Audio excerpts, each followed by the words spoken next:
Hello મિત્રો, progress કિચનમાં આપનું સ્વાગત છે। તો આજે આપણે બનાવીશું કાચી કેરીનો સંભારો કે કાચી કેરીનું વઘારિયું। તો કાચી કેરીનું વઘારિયું બનાવવા માટે મેં અહીં 200 ગ્રામ કેરી લીધી છે અને તેની સાથે જ મેં 200 ગ્રામ ગોળ લીધો છે। તો ગોળને આ રીતે આપણે ઝીણો સમારી લેવાનો એટલે ઝડપથી ઓગળી જાય। તો સૌથી પહેલાં આપણે કેરીની છાલ કાઢી લઈશું।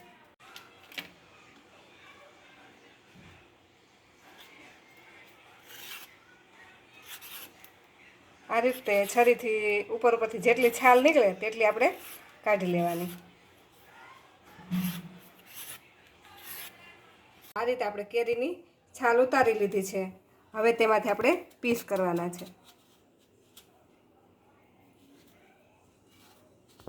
તો આમાંથી આપણે એકદમ નાના નહીં પણ થોડાક મોટા મીડિયમ સાઇઝના અને ચોરસ એવા પીસ કરીશું।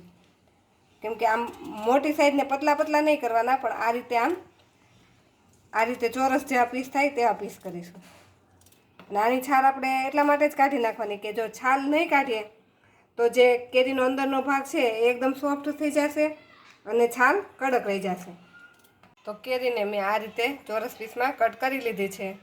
જો તમારી પાસે વજન કાંટો ન હોય અને વજન સેટ કરવો હોય તો આ 1 વાટકી ગોળ હોય તો 1 વાટકી કેરીના ટુકડા લેવાના। આપણે જેટલી કેરી થાય એટલો સામે આપણે ગોળ લેવાનો। તો હવે આનો આપણે વઘાર કરી લઈશું। વઘાર માટે આપણે એક કઢાઈમાં તેલ લઈ લેશું। આમાં આપણે 3 થી 4 મોટી ચમચી જેટલું તેલ નાખીશું। આપણું તેલ ગરમ થાય એટલે તેમાં આપણે અડધી ચમચી જીરું નાખીશું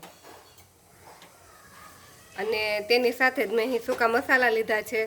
તો તેમાં 2 સૂકા લાલ મરચાં છે, 2 તમાલપત્ર છે, 3 થી 4 નંગ મરી છે, 5-6 નંગ મરી છે અને 3 થી 4 નંગ લવિંગ છે અને 2 તજના ટુકડા છે। આ મસાલાને પણ આપણે તેલમાં નાખી સાતળી લઈશું। મસાલા આ રીતે તેલમાં થોડાક સતળાઈ જાય એટલે આપણો જે સંભારો બનશે તેમાં એનો ટેસ્ટ એકદમ સરસ આવશે। એમાં હવે આપણે 5 ચમચી હિંગ નાખી દઈશું। હિંગ નાખી આપણે કેરીના ટુકડા નાખી દઈશું। તો હવે આને આપણે હલાવી અને મિક્સ કરી દઈશું। આપણે અડધી ચમચી હળદર નાખીશું ને સ્વાદ પ્રમાણે મીઠું નાખી દઈશું જેથી આપણી કેરી ઝડપથી ચડી જાય। હવે આને મિક્સ કરી આપણે આને 80 થી 90% જેટલી બફાઈ એવી ચડવા દેવાની છે। પણ આ કેરીને આપણે જ્યારે પણ આ રીતે વઘારીએ ત્યારે એને ઢાંકવાની નથી, આ રીતે એને ખુલ્લી જ ચડવા દેવાની। જો ઢાંકી દઈશું તો તેની વરાળ વળશે, તેના લીધે કેરી એકદમ સોફ્ટ થઈ જશે। જેટલો સમય થઈ ગયો છે અને આપણી આ કેરી છે એ 80% જેવી સોફ્ટ થઈ ગઈ છે। જો ચમચાની મદદથી ચમચામાં લઈ અને ચપ્પુની મદદથી જોઈએ તો એ આ રીતે આસાનીથી તૂટી જાય છે। તો હવે આ સમયે તેમાં આપણે જે ગોળ લીધેલો છે તે નાખી દઈશું।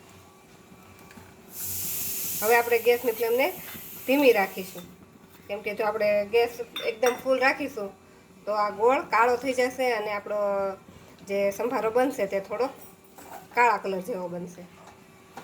હવે તો 1 મિનિટ ધીમા ગેસ પર હલાવતા આપણો બધો જ ગોળ ઓગળી ગયો છે અને આ જે ગોળ ઓગળતા આવું પાણી થઈ ગયું છે અને આ રસો એકદમ પતલો છે। તો આ રસો થોડો ઘાટો થાય અને આપણે આ કેરી છે તે થોડીક ટ્રાન્સપરન્ટ થાય ત્યાં સુધી હજી આપણે આને રહેવા દઈશું। તો 6 થી 7 મિનિટ જેટલો સમય થઈ ગયો છે અને આપણી કેરી પણ આ રીતે ટ્રાન્સપરન્ટ થઈ ગઈ છે અને આપણો જે રસો હતો તે પણ હવે ઘાટો થવા લાગ્યો છે। તો હવે આપણે ગેસની ફ્લેમને બંધ કરી દઈશું। જેમાં ઠંડો થશે તેમાં રસો એકદમ હજી ઘાટો થતો જશે। તો હવે તેમાં આપણે 1 ચમચી કાશ્મીરી મરચું નાખીશું અને 1 ચમચી ધાણા જીરું પાવડર નાખીશું અને તેની સાથે 1 ચમચી જેટલો અથાણા સંભાર નાખીશું। આ રીતે આ કાચી કેરીના વઘારિયામાં અથાણા સંભાર નાખશું તો એનો ટેસ્ટ એકદમ સરસ લાગશે। હવે આ બધી જ વસ્તુને મિક્સ કરી દઈશું। આ રીતે થોડાક મસાલા નાખશું એટલે આપણો જે રસો છે તે ઘટ્ટ થઈ જશે।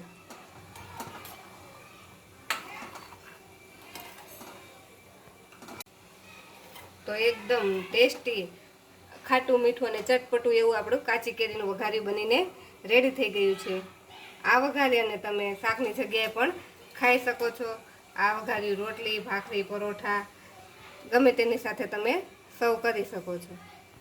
જો તમને અમારો આજનો વિડીયો ગમ્યો હોય તો અમારા વિડીયોને લાઈક કરો અને પ્રોગ્રેસ કિચન ચેનલને સબસ્ક્રાઈબ કરો.